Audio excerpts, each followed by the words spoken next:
Bonjour, aujourd'hui c'est le 18 juillet et c'est un dimanche, donc bienvenue à cette méditation du dimanche. Je voudrais revenir sur certains textes qui ont été utilisés ce matin pour, le message dans notre Église, notamment ces textes de l'épître aux Hébreux. C'est une épître extrêmement intéressante avec l'épître de Jean, l'évangile de Jean. C'est une épître qui atteste énormément la divinité de Jésus. Nous pensons que cette épître a été écrite à un moment où les Juifs étaient persécutés parce qu'ils étaient disciples de Jésus. Certains disent que cette épître a été écrite avant l'année 70, et donc pendant un moment où les chrétiens étaient fortement persécutés, mais pas forcément les Juifs. Vers les années 64, 65, et donc la communauté des disciples du Christ d'origine juive va à un moment vouloir aller retourner à leur religion, aux enseignements de leur religion, parce que c'était trop difficile d'être chrétien, justement, d'être disciple de Jésus. Et donc le but de cette épître, c'est de montrer que Jésus est supérieur. Il est le centre de la foi chrétienne. Si vous mettez le Christ à la périphérie de la foi chrétienne, elle n'est plus la foi chrétienne. Et on n'est plus dans l'évangile.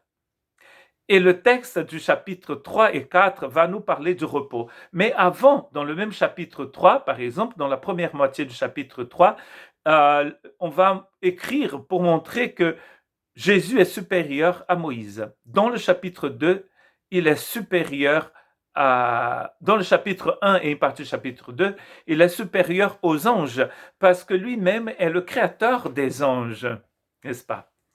Et dans cette deuxième moitié du chapitre 3 et dans le chapitre 4, il va démontrer que Jésus est supérieur à Josué, qui a fait rentrer le peuple dans la terre promise pour qu'il puisse rentrer dans une sorte de repos.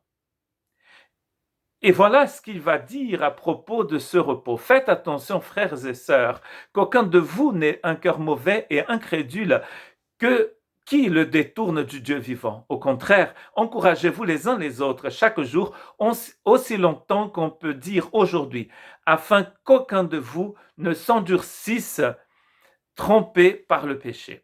En effet, nous sommes devenus les compagnons de Christ pourvu que nous retenions fermement jusqu'à la fin notre position première. Aussi longtemps qu'il est dit aujourd'hui, si vous entendez sa voix, n'endurcissez pas votre cœur comme pendant la révolte.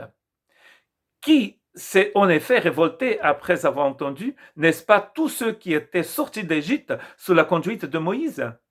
Contre qui Dieu a-t-il été irrité pendant 40 ans? N'est-ce pas contre ceux qui avaient péché et dont les cadavres sont tombés dans le désert? Et à qui a-t-il juré qu'il n'entrerait pas dans son repos, sinon à ceux qui avaient désobéi? Ainsi, nous voyons qu'ils n'ont pas pu rentrer à cause de leur incrédulité. Donc, toutes ces personnes qui ont vu des miracles incroyables à la sortie d'Égypte, même avant de sortir d'Égypte, ils ont vu les 10 signes, les 10 plaies d'Égypte, qui se sont abattus sur l'Égypte.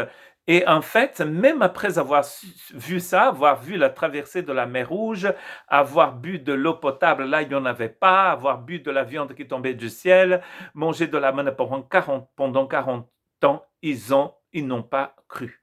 La plupart étaient incrédules. Et du coup, ils ne sont pas rentrés dans le repos du Seigneur. L'incrédulité, c'est un grand problème qui nous empêche en fait de connaître le Seigneur. Car le but de nos méditations ces dimanches-ci, c'est de parler de l'importance de grandir dans la connaissance du Christ. Comment pouvons-nous grandir dans la connaissance du Christ si nous sommes incrédules? C'est-à-dire si nous ne croyons pas à ce que Jésus nous raconte, à ce que la parole de Dieu nous enseigne. Si nous ne croyons pas, nous ne pouvons pas rentrer dans ce repos. Et il continue dans le chapitre, dans ce que nous appelons chapitre 4, verset 1, « Redoutons donc alors que la promesse d'entrer dans son repos reste valable, que l'un de vous ne semble être resté en arrière. » Nous pouvons par l'incrédulité rester en arrière, comme c'était le cas de ces personnes qui sont sorties d'Égypte. Ils sont tous péris dans le désert, à part ceux qui avaient moins de 20 ans quand ils sont sortis d'Égypte. Et Josué et Caleb, leur famille qui ont survécu. Ils sont tous morts dans le désert. Pourquoi? Parce qu'ils ont été incrédules. Par l'incrédulité, nous refusons d'accepter les promesses divines pour nous. Et il va continuer dans ce chapitre 4 à nous dire qu'en effet, cette bonne nouvelle nous a été annoncée aussi bien qu'à eux. Mais la parole qu'ils ont entendue ne leur a servi de rien, à rien, parce qu'ils n'étaient pas unis dans la foi à ceux qui ont écouté. Donc, en fait, ils ont entendu cet évangile, c'est bien une bonne nouvelle, mais ça n'a eu aucun effet parce qu'ils étaient incrédules. Ils n'étaient pas éloignés de la religion. D'ailleurs, c'est le souci ici, quand on écrit aux Hébreux, parce qu'ils sont prêts à retourner à leur religion et abandonner l'évangile du Christ. Ça ne sert à rien d'entendre des choses magnifiques si on ne les accepte pas, si on ne les met pas en pratique. Nous avons vu dans une méditation cette semaine que les paroles du Christ sont magnifiques, n'est-ce pas? Mais pourtant, ça n'a eu aucun effet dans la vie de beaucoup de personnes. Aucun effet. Vous avez déjà lu Jean 6. Dans Jean 6, c'est la suite de la multiplication des pains, d'un grand miracle. Ils étaient 5000 hommes, selon la police, parce que selon les syndicats, il avait aussi des milliers de femmes et des enfants. On comptait que les hommes, apparemment.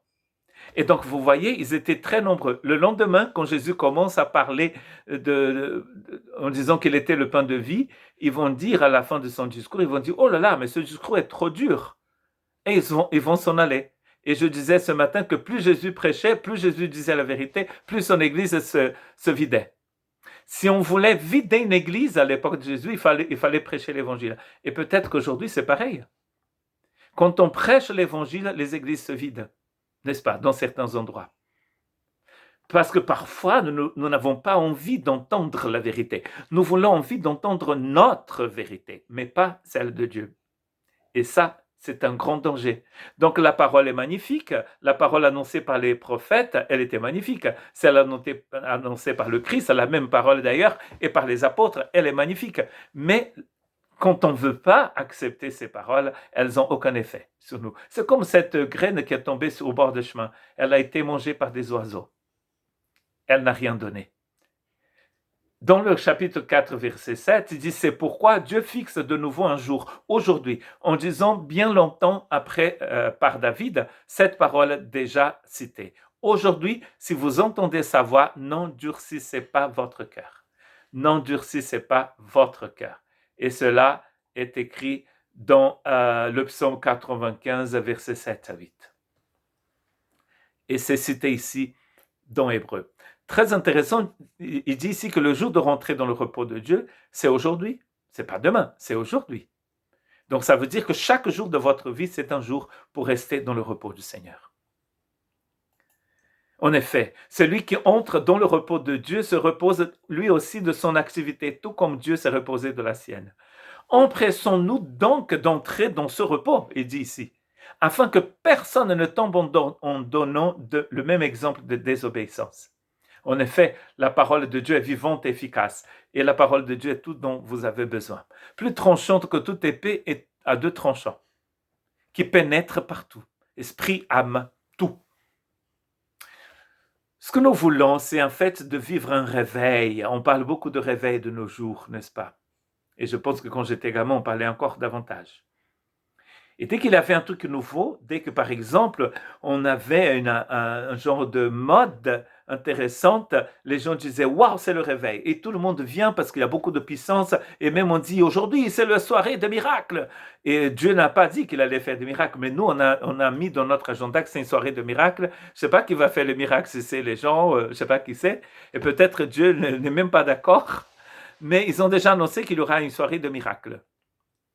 Les gens reçoivent plein de miracles, comme ceux qui ont mangé des pains et du poisson, et ils sont tout contents. Mais le lendemain, quand Jésus commence à mettre les points sur les i, les gens abandonnent le bateau. Vous avez vu que quand Jésus va mourir sur la croix, même ses disciples les plus proches ne sont pas au pied de la croix. Ils ne sont pas au pied de la croix. Ils se cachent. Quand les choses deviennent difficiles, les gens partent. C'est le souci ici, c'est le contexte de l'épître aux Hébreux. La chose est devenue difficile, les gens repartent vers l'ombre, comme nous dit la lettre, vers la chose plus simple, plus facile, parce que personne ne veut être persécuté. Aucune créature, par contre, n'est cachée devant lui. Tout est nu et découvert aux yeux de celui à qui nous devons rendre compte. Donc ça ne sert à rien de fuir. Nous allons rendre compte au Seigneur un jour.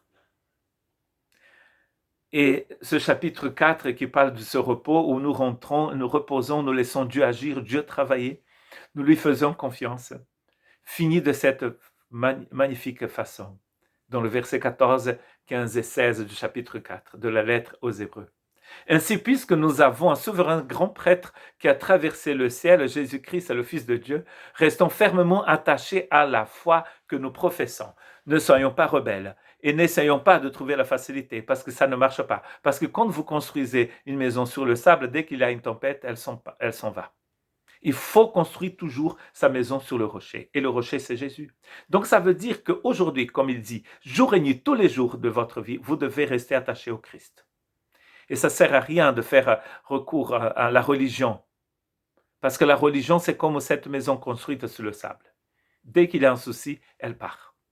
En effet, nous n'avons pas un grand prêtre incapable de compatir à nos faiblesses. Au contraire, il a été tenté en tout point comme nous, mais sans commettre de péché. Et le verset 16, je vais trouver le verset 16. Qu'est-ce que dit ce verset 16, ce dernier verset? Il dit ceci: approchons-nous donc avec assurance du trône de la grâce afin d'obtenir compassion et de trouver grâce pour être secouru au moment opportun. Donc, qu'est-ce qu'il faut faire? Il ne faut pas retourner à la religion. Il ne faut pas vivre une vie de religion. Ça, vous avez déjà expérimenté et vous avez compris que ça ne marche pas. Il faut rester attaché au Christ. Il faut s'approcher du trône de la grâce en sachant que c'est un Dieu de compassion, c'est un Dieu de miséricorde que nous attend. Que Dieu vous bénisse.